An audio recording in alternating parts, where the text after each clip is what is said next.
2020 में भारत वैश्विक चिकित्सा पर्यटन सूचकांक में 10वें स्थान पर था।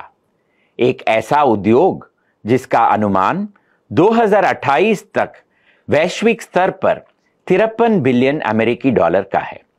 इसके अंतर्गत चेन्नई शहर का भारत में 40% हिस्सा होने की बात कही जाती है, जो इसे चिकित्सा सेवा में निस्संदेह अग्रणी बनाता है। यह कोई ऐसा दर्जा नहीं था जो इसने रातों रात हासिल किया हो। चिकित्सा गंतव्य के रूप में चेन्नई के विकास की कहानी 17वीं शताब्दी तक जाती है। ऐतिहासिक दृष्टि से मद्रास शहर ने अंग्रेजों के अधीन महत्व प्राप्त किया। उन्होंने 1640 में यहां फोर्ट सेंट जॉर्ज का निर्माण किया और तब से शहर का विकास हुआ। अंग्रेजों द्वारा यहां स्थापित की गई पहली संस्थाओं में से एक अस्पताल था, जो 1640 के दशक में ही शुरुआत किया गया था।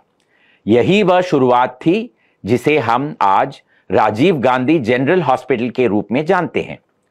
तब से कई अग्रणी स्वास्थ्य सुविधाएं विकसित हुई, जैसे कि मानसिक स्वास्थ्य संस्थान, प्रसूति एवं स्त्री रोग संस्थान, क्षेत्रीय नेत्र रोग संस्थान, Perambur railway hospital, Royapettah, Kasturba Gandhi, Stanley और कीलपॉक मेडिकल हॉस्पिटल इनमें से कुछ ही नाम हैं। 1835 में मद्रास मेडिकल कॉलेज और 20वीं सदी के आरंभ में स्टैनली और कीलपॉक मेडिकल कॉलेजों की स्थापना का मतलब था कि यहां प्रतिष्ठित शैक्षणिक संस्थानें भी थीं। लेकिन किसी भी इतिहास में एक ऐसा क्षण आना ही था जब प्रक्षेपक बदल जाता है। विकास की जो मानक गति होती है वह अचानक घातीय हो जाती है। निस्संदेह अपोलो हॉस्पिटल ने उस मोड़ का प्रदान किया। आइए आज हम अपोलो को बनाने वाली कहानी देखें और यह भी देखें कि उसके बाद अपोलो ने भारतीय चिकित्सा इतिहास को कैसा आकार दिया। हमारी कहानी एक आदमी और उसके सपने से शुरू होती है और वह डॉक्टर प्रताप सिंह रेड्डी हैं, जिन्हें आज भारत की स्वास्थ्य सेवा की कहानी में अग्रणी माना जाता है। 5 फरवरी 1933 को राघव और शकुंतला रेड्डी के घर पैदा हुए डॉक्टर पीसी रेड्डी, जैसा कि उनके नाम से पता चलता है, वर्तमान आंध्र से संबंधित एक पारंपरिक परिवार से थे। 1950 के दशक में वे स्टैनली मेडिकल कॉलेज में पढ़ाई करने के लिए मद्रास आए। स्नातक की पढ़ाई पूरी करने और सुचरिता से शादी करने के बाद उन्होंने 1963 में संयुक्त राज्य अमेरिका जाने का फैसला किया। 1970 में भारत लौटकर डॉक्टर रेड्डी ने मद्रास के सेंट मेरीज रोड पर स्थित अब बंद पड़े एचएम हॉस्पिटल में हृदय संबंधी सुविधा स्थापित करने पर ध्यान केंद्रित किया। यहीं पर उन्होंने पहली बार एक करिश्माई डॉक्टर के रूप में नाम कमाया। एचएम अस्पताल में सफल होने के दौरान डॉक्टर रेड्डी का एक सपना था, भारत में विश्व स्तरीय चिकित्सा सुविधाएं लाना। वह एक छत के नीचे एक मल्टी स्पेशलिटी अस्पताल चाहते थे, जहां लोग उम्मीद के साथ आ सकें। वह नियंत्रित अर्थव्यवस्था का दौर था, जब देश कम से कम के साथ आत्मनिर्भर होने की कोशिश कर रहा था, जबकि मांगें लगातार बढ़ रही थी और इसमें स्वास्थ्य सेवाएं भी शामिल थीं। सभी अस्पताल धर्मार्थ संस्थान या संस्कारी स्वामित्व वाले थे, इसलिए गुणवत्तापूर्ण चिकित्सा सेवाओं की भारी कमी थी। अमीर लोगों ने विदेश जाने का विकल्प चुना, जबकि बाकी लोग बस पीड़ित थे। डॉक्टर रेड्डी ने अस्पतालों की एक श्रृंखला का सपना देखा जो इस असंतुलन को ठीक कर सके। हालांकि बाधाएं बहुत थी। इनमें से पहला था पूंजी।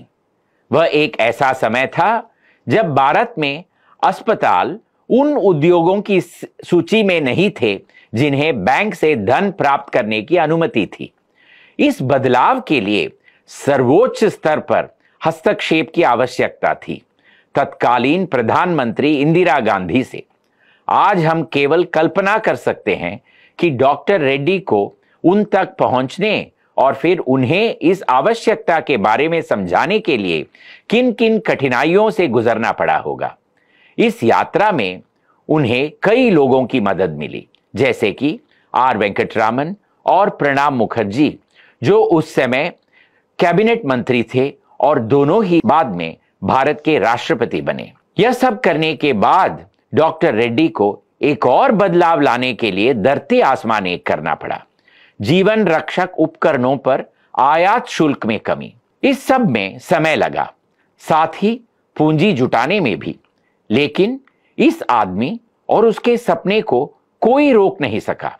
ग्रीम्स लेन पर अपोलो अस्पताल, जो आज एक मील का पत्थर है, 1983 में अस्तित्व में आया, जिसका उद्घाटन उस समय भारत के राष्ट्रपति ज्ञानी ज़ैल सिंह ने किया। यह एक ऐसा अस्पताल था जो किसी और जैसा नहीं था।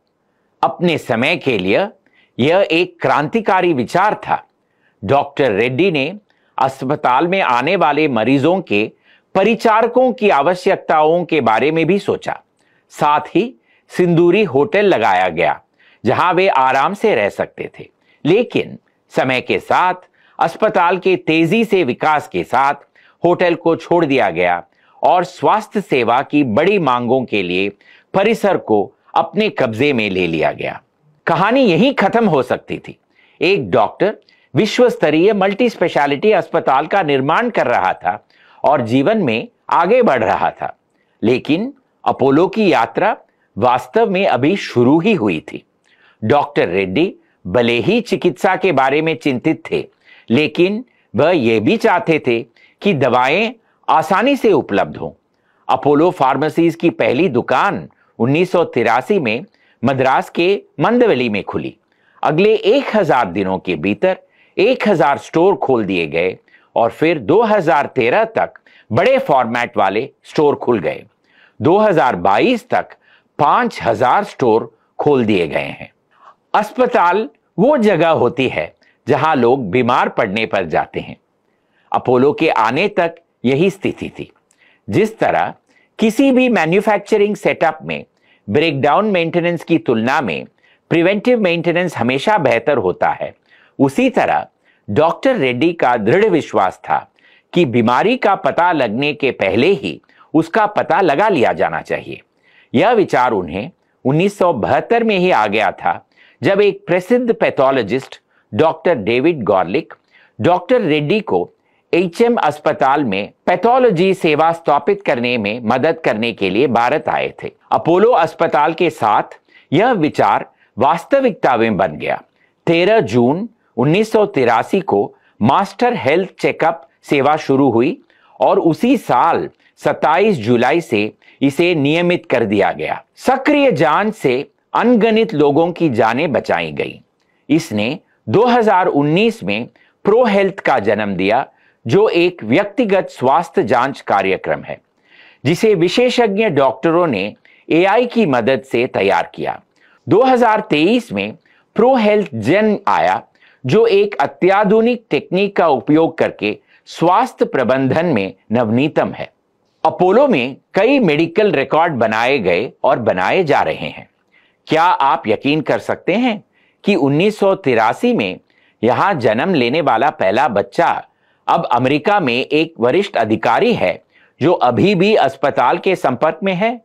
अपोलो में 1 लाख से ज्यादा बच्चे दुनिया में आए हैं।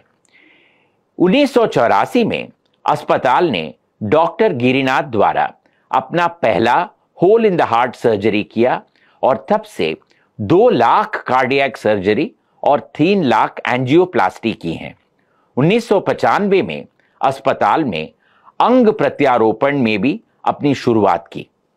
आज अपोलो एशिया की सबसे बड़ी एकीकृत स्वास्थ्य सेवा प्रदाता है और इसकी मौजूदगी अस्पतालों, फार्मेसियों, प्राथमिक देखभाल और डायग्नोस्टिक क्लिनिकों के साथ साथ कई खुदरा स्वास्थ्य मॉडलों तक फैली हुई है। इसके पास कई देशों में टेलीमेडिसिन की सेवाएं भी हैं। 1997 में Apollo hospitals education and research foundation ने अपने घोषित उद्देश्यों पर काम करना शुरू किया। 1997 में चेन्नई में अपोलो कॉलेज ऑफ नर्सिंग की स्थापना हुई और 2015 में चित्तूर में Apollo institute of medical sciences and research की शुरुआत हुई। अगर जरूरत पड़ने पर चिकित्सा सेवाएं उपलब्ध ना हो तो क्या फायदा?